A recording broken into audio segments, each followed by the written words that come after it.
name is Bethany, and this is the Capital K Knitting Podcast.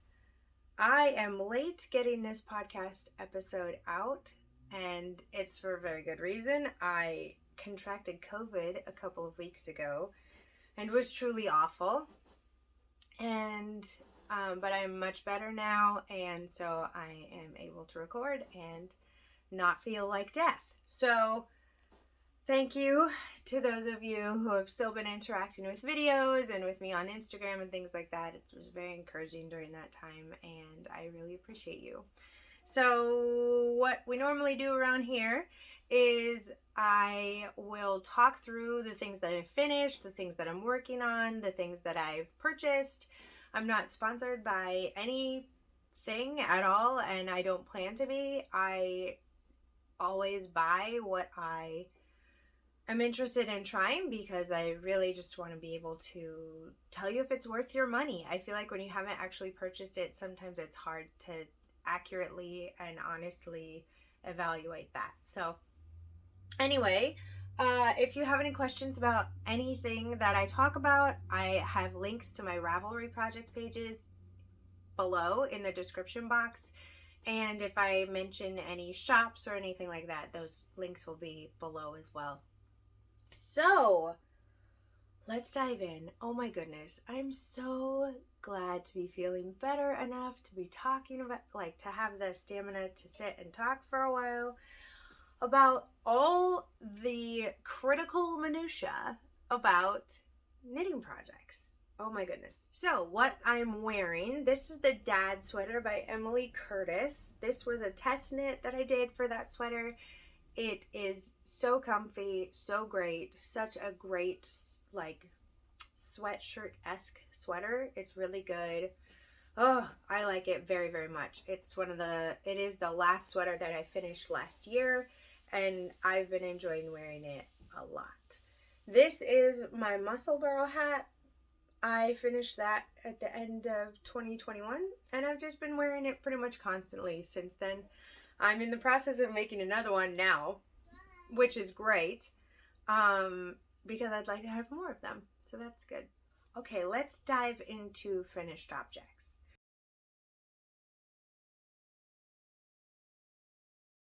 For those of you who aren't aware, I'm doing an extremely low buy year for yarn. This year, it's self-imposed. It's not to guilt anyone else about their stash or anything at all. It's very personal.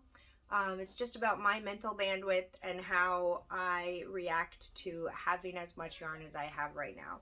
So I did some scrappy hats to help with the stash down. These are my daughter's hats. They're adorable in them. I'll put a picture of them here because they're just so, so cute. And then the poms came from Joann Fabrics. That's a big box store here in America. I live in Indiana. So if you are somewhere else around the world, that's what Joann Fabrics is. It's just a store that has fabric, but it also has some yarn and it has some other crafting stuff. Like they even sell Cricut cutters and things like that. So it's very much a crafty store. The one in my town had a bunch of these poms. I picked these two because I thought they would really like them. They're just very extra, my girls. They like it a lot, and I am here for it. So these are, I did this one first. And you can tell the brim isn't quite as neat as this one is. I learned a couple of things. I cast on the amount of stitches that's in the Barley Hat pattern by Tin Can Knits. I believe that pattern's a free pattern. And I cast on the amount of stitches for the adult small because I wanted them to be able to grow into these a little bit. Not that they'll keep wearing them till they're adults, but they have these sweet big old heads, and the child size was not going to fit them, so we sized up one, and then I just held a total of 4 strands together, and so whenever I hit this stripe, I would drop 2 strands of the main color and hold a scrappy piece together with that. So these are all just various sock yarns that I have had extras of, but this pale pink here was a full skein of sock yarn, and then the dark purple there was a full skein of sock yarn. I was able to use up 2 full skeins with this, plus all the little scrappy bits in there. And the fun part about this is this color and this color. Yeah, I think that's it. There are no more of those. That I used every last bit in this hat of those. So it's always really fun to me to be able to do that. And then for the poms, they have this little elastic loop on them. And so I put a button in the inside of the crown, and then you just take a crochet hook and put it through the middle and loop your little elastic and pull it through, and then wrap it around the button so that it's secure there, but then you can take it off when you want to wash it. So these have already been through the washer. They're all superwash sock yarns, so they were all safe and good to go. It was really sweet. They really like them, and they've been wearing them a lot. Especially my youngest, who this one is hers and this is my oldest girl's.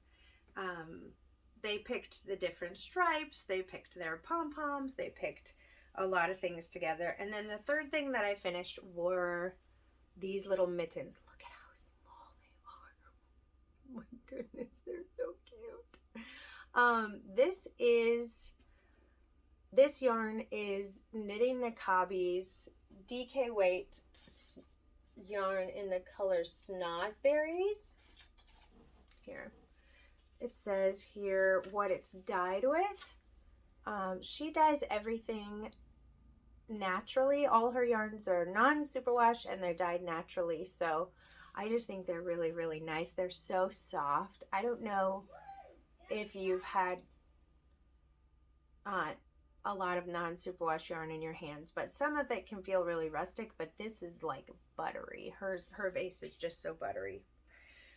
So this was Snozberries. It came in the Willy Wonka New Year's countdown box, and it's just the best little cotton candy color going on there.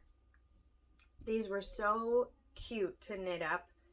I used the World's Simplest Mitten pattern by Tin Can Knits. It's also a free pattern.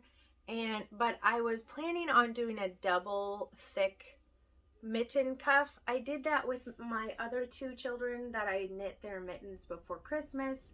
But honestly, I was just kind of over that by the time I got to these mittens. So I did a 2x2 because I like the way that 2x2 looks. I think it's squunchy. But as I was casting off with just a stretchy cast off, I realized I wasn't going to do that with the other one. So I actually did a tubular cast on with this one because I wanted it to be stretchier. It's not quite, this one isn't quite as stretchy as I wanted it to be. We kind of have to zhuzh her hand in there. Her hand fits in there just fine. It's just hard to, she's got to do like this, you know, to get it through. So, this one's a lot stretchier. So they're very cute. I did put them in the wash accidentally, so they're a little smaller than they were when I knit them, but they still fit her little hands, and they work really well. So these are the finished objects. On to works in progress.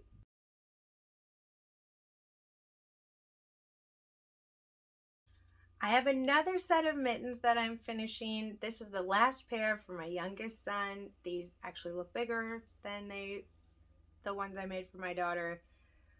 He has bigger feet and bigger hands than her, even though they're a couple years apart and he's younger. That's just how it is. He's gonna be a big boy. He is a big boy. It's just how it is. So this is Knitting Nakabi's Golden Ticket yarn. It came in the same New Year's countdown box, and I love this golden yellow. It's just so great. It has a tubular cast on because 28 stitches, so might as well. And then I've got this cuff just cast on. I am hoping to have them done for his birthday. He's turning 3 in just a few days, and so I'd like to have these done for his birthday. so that he can wear them. He wore this one around when I finished it just to have it on. My kids are so knit worthy, like it's ridiculous.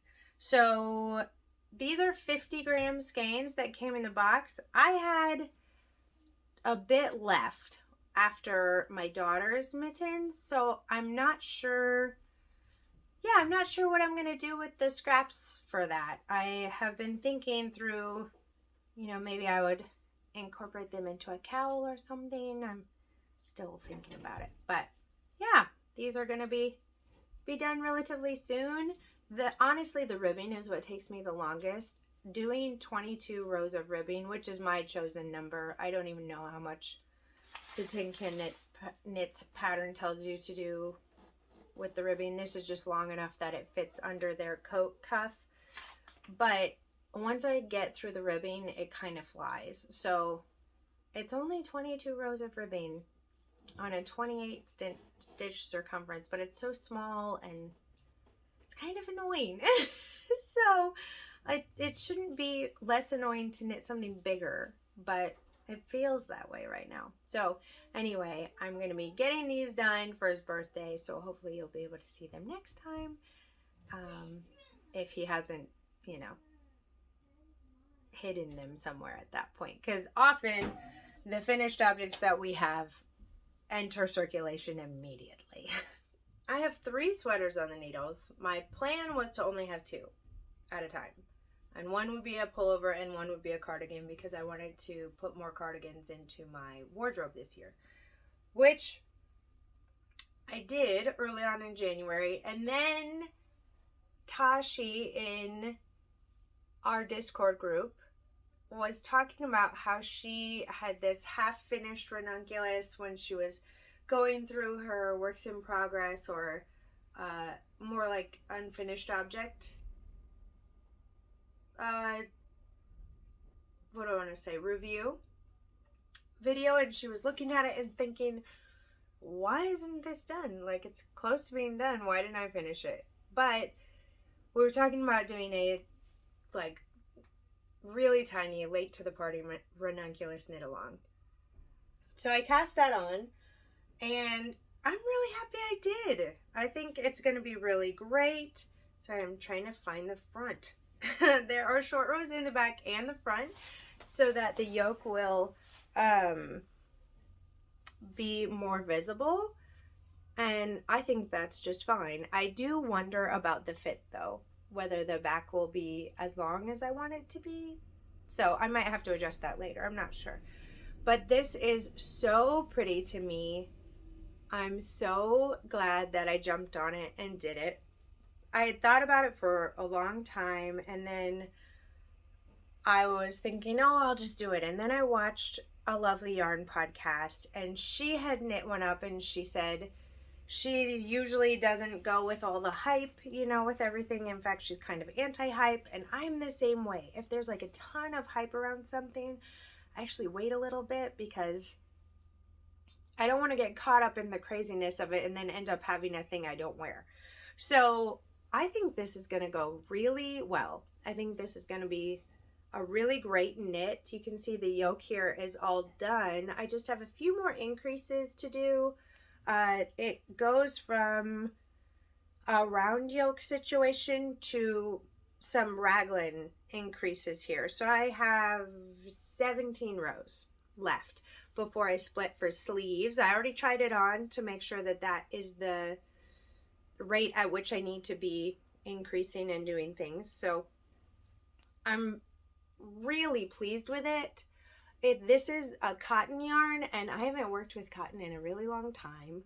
The first garments that I made were for my children, and I made them out of dishcloth cotton because I didn't know that there were different, I just thought cotton yarn all kind of felt the same, and wool yarn all kind of feels the same. And of course now I know that all yarns are not created equal, no matter what fiber you're talking about. Some of them are much more rustic than others, and this is very soft and airy and just wonderful. I think having it in the spring is going to be a real staple for me. I accidentally did a provisional cast on for my collar originally I didn't read the pattern correctly. And then as I was probably on this part, I realized, oh, you don't go back and do what I thought you're supposed. Okay, I should have read that better. So I did this cute little bind off for it. And now we are close to sleeve territory. This is about 100 grams. So this is my first ball of yarn here. I have 300 grams left. So I think what I'm going to do is split for sleeves and knit the body until I'm satisfied with that, and then be okay with having some shorter sleeves on it. I'm more interested in an airy top having shorter sleeves than I am with it being a crop. I have one cropped sweater, this one actually, and I love wearing it with skirts, but I don't wear a lot of skirts, especially in the summertime for some reason. So this is really exciting me, actually. I've set this down for a few days and I want to pick it back up. So close to the split. So close. Okay, the second one we have on the needles here is the Alpenglow by Andrea Mowry. I wanted to cast this on this fall, but I just didn't get around to it. I had all these things I wanted to get off my needles, and I ended up doing that. That was really great. It was actually really weird because January 2nd, I think, was the day I had nothing left on my needles, and that hasn't happened in years. It was strange and fun and a little anxiety producing, actually. So I promptly cast these on. This is woolen spun yarn that I got from Liz Co Knits. I still have quite a bit of it left, so I know I'll have enough for the cuffs and everything on it, which is nice. And then this is Plume by Magpie Fibers in the colorway Evil Beaver. It's not cheap. This yarn is not cheap. It is cashmere and it is beautiful, and for me, it's so worth it. Now, if you are not interested in that type of price tag, you can always use a mohair or a Surrey alpaca. I love using Surrey in different knits to make this little halo, but this is the first time I've worked with cashmere, and I absolutely, positively love it. Love it. So then this here, the green, is my Holst Super Soft in the colorway Tundra. It's this great green. And then the last one I have for the color work, oh my goodness, it's a mess. Look at this. Wow. Wow, we've just had a time of it, haven't we? I'm so sorry, you look so neglected. So you can see the different colors in there. It changes quite a bit like Spin Cycle does. So I chose to use this instead of the Spin Cycle because I have Spin Cycle, but I just wanted to use it for a different project. If I had used it for this as well, I wouldn't have enough for that other project. So this is coming in real handy. And the Spin Cycle I have has these green tones in it that I think the contrast wouldn't have been as poppy for the color work here. So I'm really pleased with these choices. This is called Rainbow Beach from the Queensland collection, and it's colorway 104. My youngest daughter cut up the ball band for this, so I'm just having to remember it. And I am pleased with this too. I just started the stranded color work, so I've got quite a ways to go before I split for sleeves, but I'm really enjoying it. I think it's very nice. The third sweater I have on the needles is the Allay Jacket by Brandy Cheyenne Harper. I got her book, Knitting for Self-Care, for Radical Self-Care, last year. And when I saw this one, I just thought, oh, that's the one. That's the one. And I must say, I really appreciate all of the sample photos that she put in the book, because from the first one here, you can see how that front lays, and it looks really great. You can see how the hood lays when it's down. You can see from this side how it is when it's up. You can see the sleeve raglan situation going on there. You can also see from this side, she does like this back here is up a little bit. It pops up a little bit. And I'm not really a fan of that.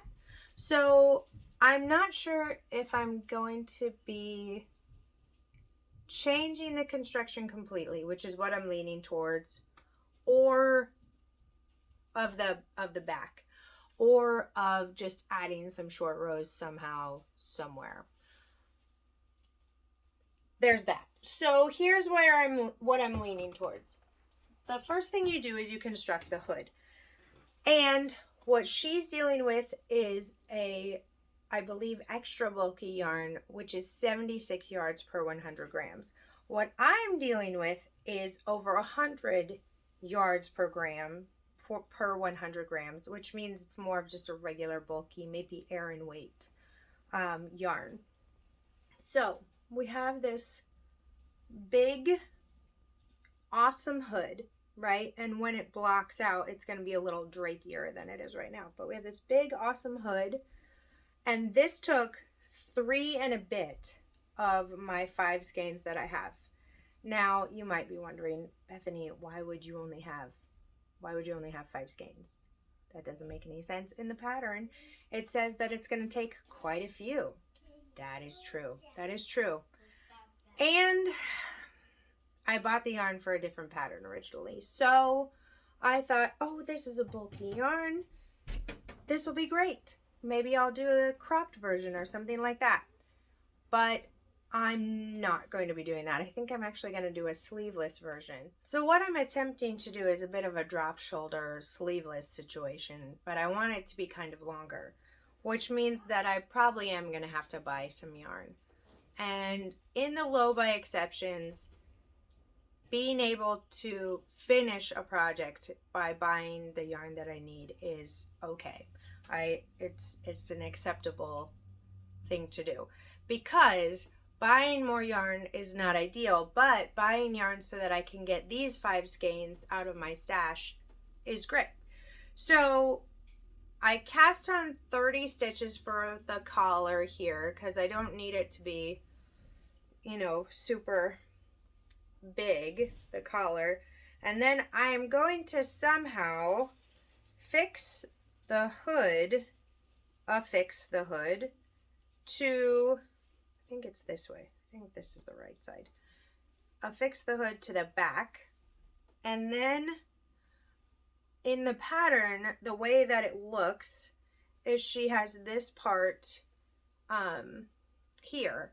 So what I'm going to try to do is come forward from these shoulders, and then once I get to here, just pick this up and go. And then I can have it attached there. And I might whip stitch like this situation to it. I'm not sure. But that's the dream, to come forward with it. And I'm continuing on. You can see in her pattern for the hood, there's this beautiful I-cord edging going on that you do while you're knitting it.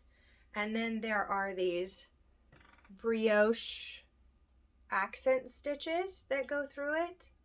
And I'm going to be doing I-cord edges along this to be in keeping with that. The last works in progress I have on my needles don't have any deadlines or anything, as if anything I'm knitting has any deadlines. I would like to get these sweaters done by the end of February. I think that would be really nice to have some new additions at that point. And it is possible.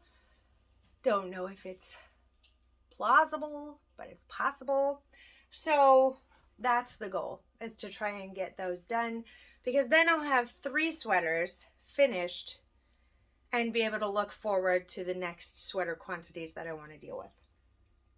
This is the next one. This is called the Anthology Throw by Helen Stewart. I have these beautiful leftover yarns in here, and so this is kind of a scrappy project for me. I don't necessarily like projects that look like scrappy projects, if that makes sense. Not really into that. My daughters are into that. but I'm not really into that. So I'm trying to make this kind of the same palette, the same vibe, if you will.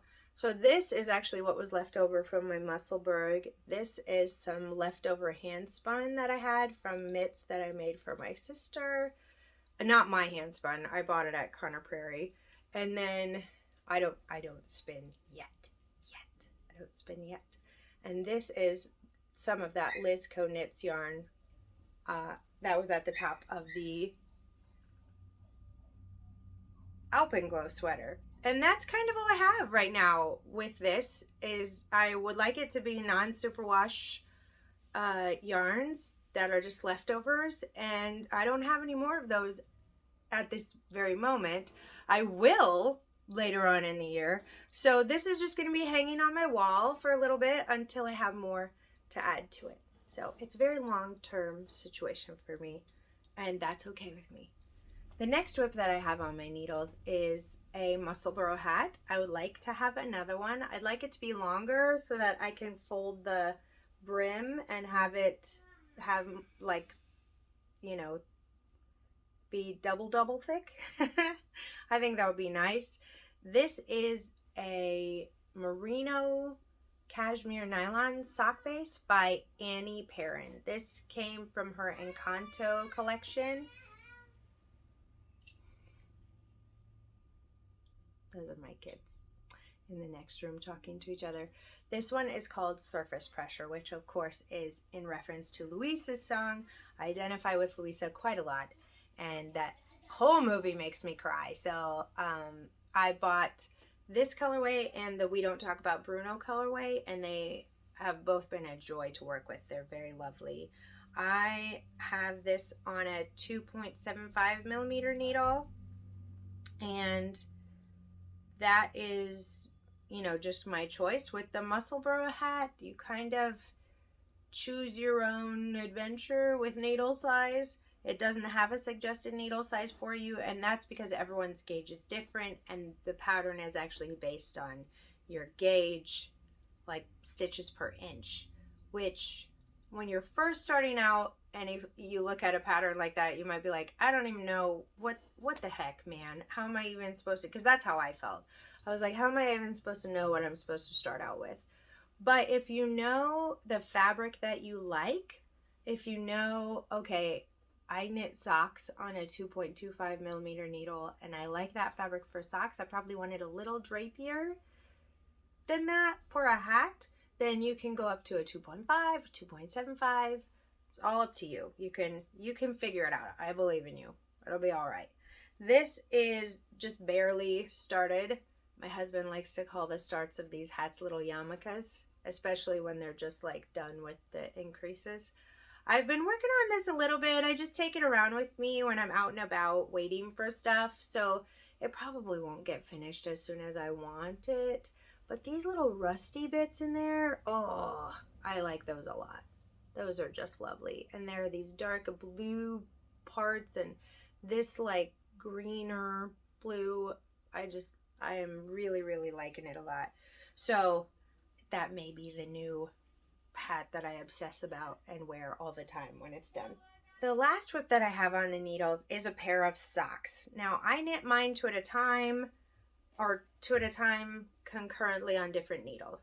I think knitting them two at a time on a big old magic loop needle sounds tangly. So I haven't done that ever, actually. I've thought about it and I just don't really want to. I think there are points in your knitting where you are ready to face a challenge, and then there are points where you're just like, not today, not today, and that's okay. So not today about that, but another day, you know. This is called Sidewalk Chalk Stripes, and this is a Patton's Croix yarn. This is also Patton's Croix yarn in their colorway Flax. So I'm just putting those together for the heel. I don't know if I'm gonna do the toe in it. Still thinking about it. I am right through the heel turn here, and what I do with that heel turn is I just continue on with the heel reinforcement here, and I keep going with it until I finish the gusset decreases.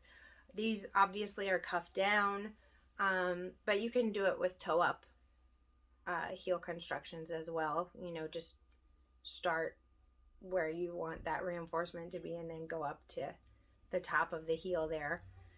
I have just been working on these at night when my kids are going to bed, so I probably get 2 stripes done every night. Obviously at 2 stripes a night. This isn't the fastest knit in the world, and that's okay. I have 4 pairs of socks of my own, and this will be pair number 5. I am excited to have them when they're done, but I don't need them like I did in the summer when I still only 1 pair of socks. And then after the end of summer sock camp, I had 4. It was great. And this will be pair number 5. So I'm not going to be doing like, oh, I want to have a box of socks by the end of 2023. That's not really what I'm going for. If I did, holy cow, that would be awesome.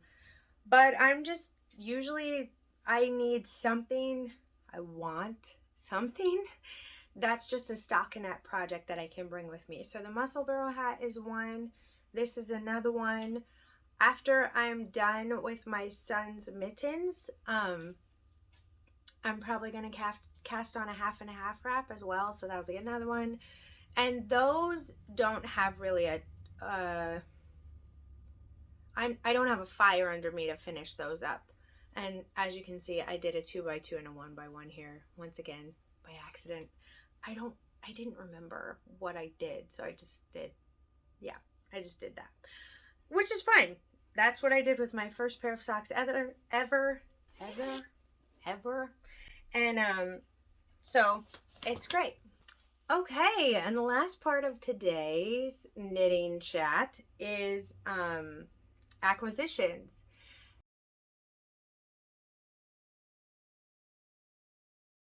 And you may be thinking, Bethany, I thought you said this was a low buy year. What are you talking about? You, in fact, used the word extremely low buy year. Why have you got more yarn in your stash? And may I say, some of it is more yarn. Some of it was trades, and that was really fun to do. I did some trades in my Discord group, so all of us kind of were able to look at some stash together, and we did a couple trades, and that was really fun. So one of the trades got me another sweater quantity of yarn, which I was not prepared for. Honestly, I didn't realize these skeins were so big. They're 250 grams, and there are 3 of them. So that's 750 grams. That is definitely a sweater quantity for me. Yeah. This is a worsted weight, I think. So of a worsted weight, that's a sweater quantity for me. And heaven's sakes, I don't even know yet. I don't even know. I have no idea what I'm going to do with this yet. But I know it's going to be a sweater. I know that. I don't know if it's going to be a sweater for me. Obviously, I have a blue sweater. Maybe I'll make it one that's like all textury. I don't know. But I'm excited about the possibilities. The other swap that I did got me these beauties. I actually have 2 of each of these. And this is Goodwill from Pearl Soho. And it is 100% Andean Highland wool. And I have wanted to use some Pearl Soho yarn for a while. I've heard like amazing things about linen quill, which at this point I think may be overhyped for me. But, and this isn't linen quill, this is the good wool. But I love these colors. I think they would make a beautiful 1/2 and 1/2 wrap. They're just, the colors are perfect for me. This one is called Coastline Gray, but you can see that there's like some purpley tones in there. And then this one is called Blue Moon, which obviously is appropriate because it's this bluish gray color going on. So after I finish those mittens, I think those are the needles I'll need for the 1/2 and 1/2 wrap here. And then the last acquisition here is some yarn that was gifted to me. So this is Knit Picks worsted, and it's in the colorway Sea Monster. It is 100% Highland Peruvian wool. I have 400 grams here. I'm it's another one where I'm like, what will we even do? What will we even do with it? I might make a sweater for one of my sons with it. I think that would be really fun. Then I have 6 balls of this Rowan Holiday yarn. It's this chainette yarn, and it's 56% cotton, 37% polyester, and the remaining percent is viscose in shade 037. So it's this blue chainette yarn. I think I'm going to make, because 6, so there's about 300 grams here. So I think I might make a t-shirt or a tank or something with it. I think that fiber content will be really good for one of those. It looks really like it would be super drapey. And then this was in there as well. Look at that. Isn't that really pretty? It's just like glowing on the camera.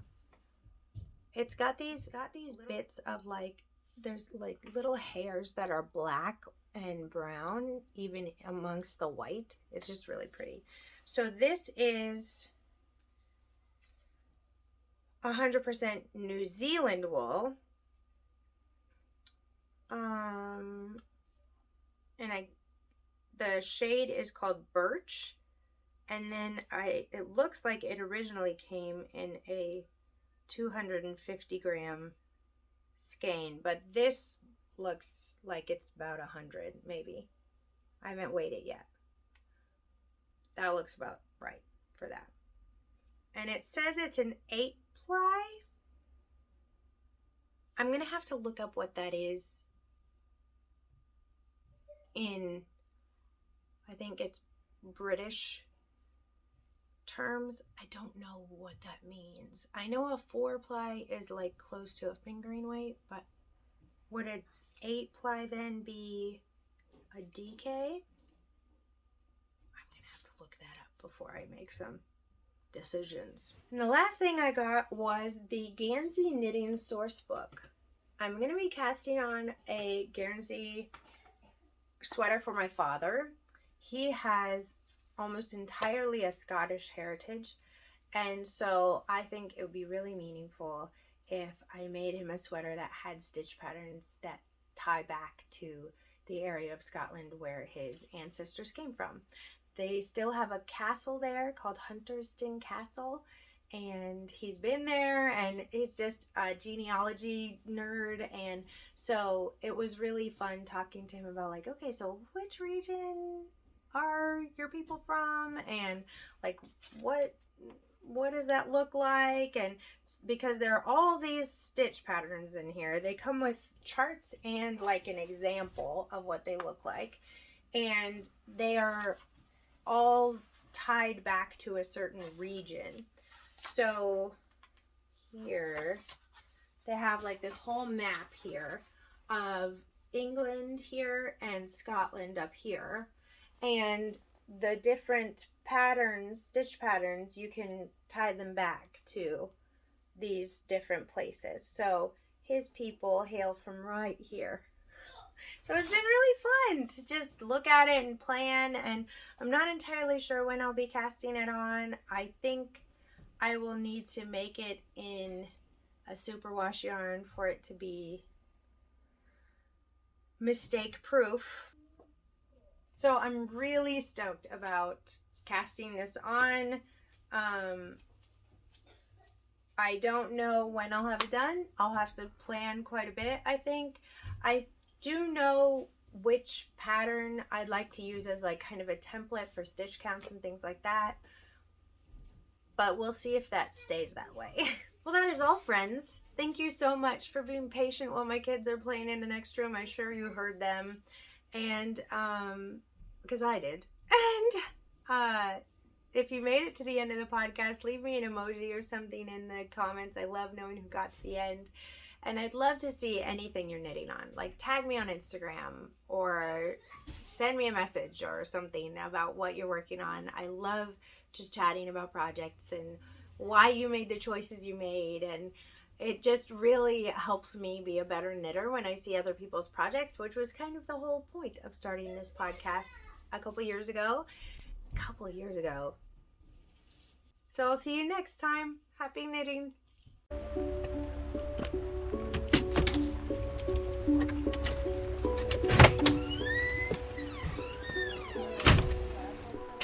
Here we are in the yarn room. It is not tidied up, but I think it's better to show it in its realness. And someone asked if I could share a little yarn room tour once I got it set up. It has been months since that request, but it's here now, so I'll show